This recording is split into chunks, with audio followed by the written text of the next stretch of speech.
రాకముందు కూడానా రాజకీయాలకు వచ్చిన తర్వాత అక్కడే ఉండేవారు కాబట్టి ఏంటి సార్ వెళ్ళి ఏం చేసేవారు అంటే ఆయన పిచ్చపాటి కబుర్లా అతను రోజుకి 2 పెగ్గలు భ్రాంతి తాగుతాడు అంటే డాక్టర్ సలహా. అవునండి అవును ఆపరేషన్ అవును అవును అప్పుడు రోజు 2 పెగ్గలు తాగుతాడు. నేను కూడా ಇಲ್ಲಿ కూర్చుంటే బారు ఉంటుంది, అతను 2 పెగ్గలు నేను 2 పెగ్గలు తాగాడు. నాగేశ్వర గారు 2 పెగ్గులు మీరు 2 పెగ్గులు. అది భ్రాంతి తప్పించి ఎక్కడికి ఇది తాగాడు. విశాఖపట్నం వచ్చేటప్పుడు కూడా నాకు అరువు పెట్టేవాడు. ఏదో ఫంక్షన్లు కానీ షూటింగ్ వచ్చాడు. ఇక్కడ హోటల్లో ఉండేవాళ్ళు. ఏ హోటల్ సార్? దసపల్లనా? దసపల్ల కాదండి, మన గ్రీన్ పార్క్. ఓకే, అక్కడే దిగువాడు. అతను బాటిల్ అతను తెచ్చుకుంటాడు. కొనీకా బ్రాండీ అవుతుంది కదా, కొనీకా అంటారండి, ఆ బ్రాండీ తాగుతాడు. ఇక్కడ మళ్ళీ ఏదో పడేస్తారు అని అదే వెనకాల తెచ్చుకుంటాడు. నాగేశ్వర గారిని రామారావు గారిని తెలుగు సినీ పరిశ్రమకి 2 కళ్ళు అనేవారు. కానీ వాళ్ళిద్దరి మధ్య కూడా భేదాభిప్రాయాలు కొన్ని వచ్చాయని అప్పట్లో, అంటే కొంత ఏడమొహం పెడమొహంగా, అంటే అక్కడక్కడ అంటే చరిత్రని అంటే తవ్వుకోవడం కాదు కానీ అంటే మీకు తెలుసు కాబట్టి మీ ద్వారా ఒక క్లారిఫికేషన్ ఇప్పించడం కోసం నేను అడుగుతూ ఉన్నాను. వాళ్ళిద్దరి మధ్య నిజంగా భేదాభిప్రాయాలు వచ్చిన సంఘటనలు ఉన్నాయా సార్? వాసన చెప్పంటారా? చెప్పండి సార్. ఇద్దరు అన్నదమ్ముల్లో ఉండేవారు. ఇవన్నీ సృష్టించేది ఎవరంటే వీరాభిమానులు ఉంటారు కదా, ఆ పోస్టుల మీద పేడుకోవటం, ఈ పోస్టుల మీద పేడుకోవటం వీళ్ళు పెట్టి కానీ ఇద్దరు అన్నదమ్ములు ఉండేవారు. ఈ నమ్మరండి, నాగేశ్వరరావు గారు అమ్మగారు రామారావు గారి ఇంటికి పిలిచి భోజనం పెట్టి పంపించింది. పెద్ద అబ్బాయి అనేవారు కదండి. పెద్ద అబ్బాయి అంత ఇష్టం.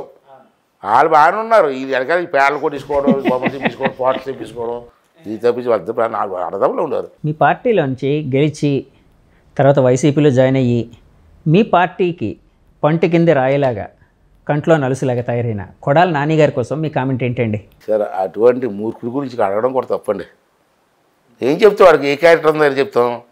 హరికృష్ణకి బాటిల్ ఇచ్చుకుంటూ గ్లాసులు కడుక్కుంటూ ఉండిపోడు. తెలియజేసిన ధర్మం అంటే ఎమ్మెల్యే అయ్యాడు, మంత్రి అయ్యాడు, వేరు. కానీ సబ్జెక్ట్ మర్చిపోకూడదు కదా. రామారావు గారిని, రామారావు కుటుంబాలని, చంద్రబాబు గారిని, చంద్రబాబు గారు రామారావు గారి కూతుర్ని అందరినీ తిట్టి పరిస్థితికి వస్తే ఏంటండి ఇది? ఎక్కడ బతుకో నువ్వు? నీకు లైఫ్ ఇచ్చింది ఎవరు? హరికృష్ణ కదా. తప్పండి అది.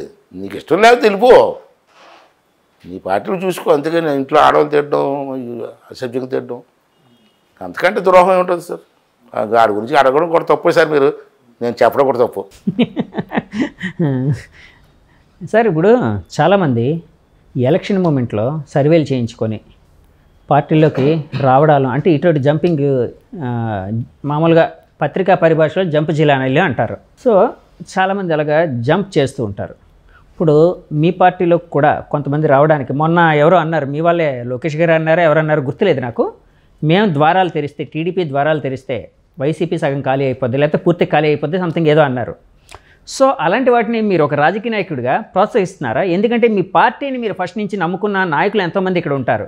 సో వచ్చిన వాళ్ళని ఎక్కడ అకామిడేట్ చేస్తారు, ఎలాగ వాళ్ళని సంతృప్తి పరుస్తారు? నెంబర్ 1 అండి, మాకు ఒక అధిష్టానం వర్గం ఉంది. అధిష్టానం వర్గం ఎవరెవరు టికెట్లు ఇవ్వాలా ఏనది వాళ్ళ ఇష్టం, దాన్ని మేము కామెంట్ చేయదలుచుకోలేదు. కానీ నేను మొదటి నుంచి కూడా ఈ జంప్ జలానీలు ఎవరన్నారు కదా, పత్రికా పరిభాష అన్నారు కదా, అటువంటి వాళ్ళని ప్రోత్సహించడం తప్పు అన్నది నా భావన. ఓకే, సరే అధిష్టాన వర్గం ఏం చేస్తారు తక్కువ పెట్టండి. అధికారులు ఉన్న చేపు ఒక పార్టీలో ఉండడం, ఇంకో పార్టీతో అక్కడికి పోవడం, మళ్ళీ ఇప్పుడు ఈ పార్టీలోకి వచ్చాడు. ఎందుకంటే అవసరం ఏముందండి? ఎన్టీ రామారావు గారు ఆ రోజు మొట్టమొదటిసారి 83లో ఒకసారి రికార్డు తీయండి, మొత్తం సీట్లలో 65%, 68% కొత్త వాళ్ళకి, యంగెస్ట్ కుర్రవాళ్ళందరికీ చదువుకోవడం ఇచ్చారు. దాంట్లో నేను ఒక ఉన్నాయి. 40 సంవత్సరాలు ఈ పార్టీకి పనిచేసుకొచ్చాం మేము. నేను చంద్రబాబు నాయుడు సమస్యలు వాళ్ళు కూడా చెప్పాను, సార్ మళ్ళీ వచ్చే ఎలక్షన్లో ఒక 60% లేదా అట్లీస్ట్ 50% యూత్కి కొత్త వాళ్ళకు ప్రోత్సహించండి, మా వయసు అయిపోతుంది. కొత్త వాళ్ళని ప్రోత్సహించినప్పుడు పాత వాళ్ళని ఏం చేయాలి? అప్పుడు పాత వాళ్ళు ఏముందండి, మీరేంటి సీనియర్, మీరేనే కాదు సార్, రిటైర్ అవుతాం అంటే వాళ్ళకి ఏమైనా ఇంకోటి ఏదైనా, ఎందుకంటే వాళ్ళ అనుభవాన్ని కూడా ఉపయోగించుకోవాలి కదా. మరి పాలిట్ బ్యూరో మెంబర్గా ఉంటాం. మళ్ళీ ఆ రోజు మాకు యూత్ యంగ్ ఏజ్లు ఇచ్చారు, 40 సంవత్సరాలు పార్టీని అంటు పెట్టుకున్నాం. మళ్ళీ మా వయసు అయిపోతుంది, నాకు అప్పుడే 66 వచ్చాయి. అంతే ఈ టైంలో వచ్చి ఈ ఎలక్షన్లో మళ్ళీ అట్లీస్ట్ 50%కి మీరు ఇస్తే టోటల్ సీట్లలో వాళ్ళందరూ ఫ్రెష్గా వస్తారు క్యాండిడేట్లు, మచ్చ ఉండదు. అయ్యని పోతే తప్పు చేశారా అని నన్ను వేరితే 40 సంవత్సరాల్లో కొత్త కుర్రాళ్ళకి ఏం మచ్చ ఉంటుంది? ఆ 40-50 మంది గెలిస్తే మళ్ళీ మన పార్టీని ఒక 40 సంవత్సరాల ముందు తీసుకెళ్తారంటే చెప్పలేదు, అడగండి ఎవరు అడగ పబ్లిక్కి చెప్పాను నేను. అంటే జంప్ చేసి వాళ్ళు ప్రోత్సహించకూడదండి. ఎక్కడ అధికారం ఉంటాడు రావడం పోవడం ఇదేంటండి రాజకీయాలు. దానికైతే నేను వ్యతిరేకం సార్. సరే మాకు అధిష్టానం ఉంది కాబట్టి అధిష్టానం ఏం నిర్ణయం చేసుకున్నా మాట్లాడడం అది వేరు.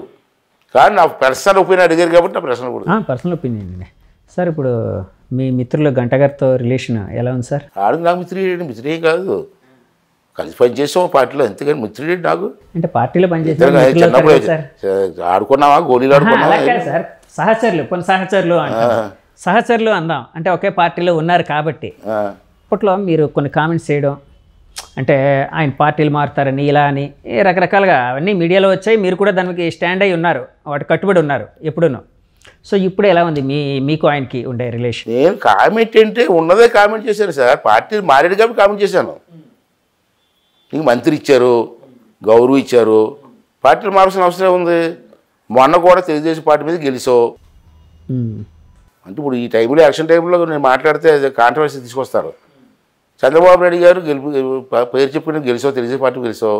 చంద్రబాబు నాయుడు గారు 4 సార్లు విశాఖపట్నం వస్తే కలడానికి కూడా రాలేదు నువ్వు, అది మీ అందరికీ తెలిసిందే. మళ్ళీ వేళ అదే తెలుగుదేశం పార్టీలో అక్కడ సీట్ కావాలా ఇక్కడ సీట్ కావాలని అడుగుతున్నామంటే ఇక జనం ఆలోచించాలా, మా పార్టీలో పెద్దలు ఆలోచించాలా. సార్ ఇప్పుడు మీరు ఎక్కడి నుంచి పోటీ చేయబోతున్నారు? ఎక్కడ మీరు అంటే నేను విన్నది ఏంటంటే మీరు మీ అబ్బాయికి అవకాశం ఇమ్మని, అంటే మీరు రిటైర్ అవుతారని, అంటే కొంత విశ్రాంతి తీసుకుంటారు అని అంటున్నారని కొన్ని వాదనలు అయితే వినిపిస్తున్నాయి, కొన్ని ఫెయిలర్స్ అయితే వినిపిస్తున్నాయి, బయట కొన్ని మాటలు వినిపిస్తున్నాయి. దాని మీద మీ కామెంట్ ఏంటి? ఒకవేళ పోటీ మనసులో మాట చెప్పండి సార్. ఫైనల్గా చెప్పండి. నా మనసులో మాట ఏంటంటే మా అబ్బాయికి ఎంపీ చేయాలని కోరుకుంది. అరుడు కూడా ఏదో అయిన పోతుడు కొడుకుగా ఎంపీ ఇవ్వమని అడగలే, ఆడికి అర్హత ఉంది కాబట్టి అడుగుతున్నా. యాక్చువల్గా లోకేష్ గారి గ్యాంగ్లో కొంతమంది ఉన్నారు, అందులో మీ అబ్బాయి కూడా ప్రముఖంగా పార్టీ పనిచేస్తాడు.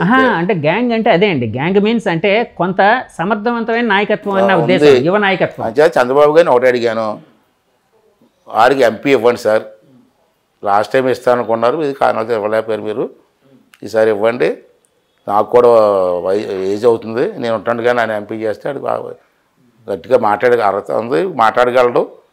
మన నాయుడు గారి అబ్బాయి ఉన్నాడు కదా, రామ్మోహన్ నాయుడు తోడుగా ఉంటాడు ఇలాగ చెప్పాను. చూద్దాం అన్నారు. మళ్ళీ నిన్నేమో ఒక స్లోగన్ వచ్చింది, ఒకే కుటుంబంలో ఇద్దరికి ఇవ్వరని. ఇద్దరికి ఇవ్వడానికి మీకు ఇష్టం లేదు, నేను మానేస్తాను అడిగి ఇవ్వన్నాను. ఓకే, అదే నువ్వే లేకుండా అలాగ అన్నాడు. మరి మీ పాలసీకి వ్యతిరేకం వస్తుంది కదా, అంచేది ఎవరో తగ్గాలి కదా, తగ్గపోతే నాకు అవసరం లేదు, ఇద్దరికి ఇస్తే ఇవ్వండి, ఇద్దరు పొడి చేస్తాం. ఒకవేళ మీకు ఇబ్బంది, మీ పాలసీ వల్ల ఇబ్బంది అయితే ఆడికి ఇవ్వండి, నేను మానేస్తాను. ఎక్కడండి? అనకాపల్లి అండి అడుగుతున్నారు? అనకాపల్లి ఇంకెక్కడ? అనకాపల్లి ఎంపీగా అడుగుతున్నారు అబ్బాయి, మీ అబ్బాయి. ఇప్పుడు నువ్వు ఎంత చెప్పి సోకాల్ లీడర్ ఎక్కడ ఇచ్చినా పర్లేదు అన్నాను, నాకు ఎక్కడ అవకాశం ఉంటే అక్కడే వద్దు కదా. చంద్రబాబు గారు ఏమన్నారు సార్? చూద్దామన్నారు. చూద్దామన్నారా? అంటే సమయం ఉంది కాబట్టి. అంటే ఇక్కడ కూర్చోలేదు, పాలిట్ బ్యూరో ఎలక్షన్ కమిటీ కూర్చోలేదు. ఇదంతా పాలిట్ బ్యూరోలో మళ్ళీ చర్చిస్తారా సార్? బ్యూరోలో చర్చ అవుతుంది, చర్చించి అప్పుడు ఓకే వాళ్ళకి ఎక్కడెక్కడ కావాలా ఇది అడుగుతారు, దాన్ని బట్టి. సో పాలిట్ బ్యూరోలో చర్చించి ఇవన్నీ చేస్తారు సార్. ఇంకా సరే, మీరు 40 ఏళ్ళ జీవితంలో ఎంతో చూశారు, ఎంతోమంది రాజకీయ నాయకులను చూశారు, మహామహులను చూశారు, ఇందాక మీరు అన్నట్టు ఎంతోమంది రకరకాల వ్యక్తులను కూడా చూశారు. మీకంటూ తీరని కోరిక ఏదైనా ఉందా సార్? ఏం లేదు సార్, అంత హ్యాపీ. నాకు 2 పిల్లలు బాగా ప్రయోజకులు లేరు, పెళ్ళిళ్ళు అయ్యాయి. ఇంక ఈ వయసులో నాకు మనవరాలు ఉన్నారు, హ్యాపీ. నా జీవితం చాలా హ్యాపీ అయింది. అంటే కాదు సార్, మంచి భార్య దొరికింది నాకు, అర్థం చేసుకున్న భార్య, అంతకంటే ఏం కాదు సార్. రాజకీయ నాయకులకి జీవిత భాగస్వామి సహకారం చాలా ఉంటుంది కదా, చాలా అవసరం. మెంటల్గా పీస్గా వరీస్ లేకుండా హ్యాపీగా ఉండాలంటే ఇంట్లో వెళ్ళాలి, చాలా అవసరం. ఉంటే అవకాశం ఉంటే ఇద్దరు పోటీ చేస్తారు, లేకపోతే మీ అబ్బాయి చేత పోటీ చేయిస్తారు, అంతేనండి నా ఉద్దేశం. అదేనండి, హైకమాండ్ ఏ డెసిషన్ తీసుకొని ఫాలో అవుతుంది, దాంట్లో లేదు.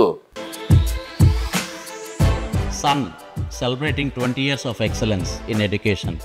Come join us. Sun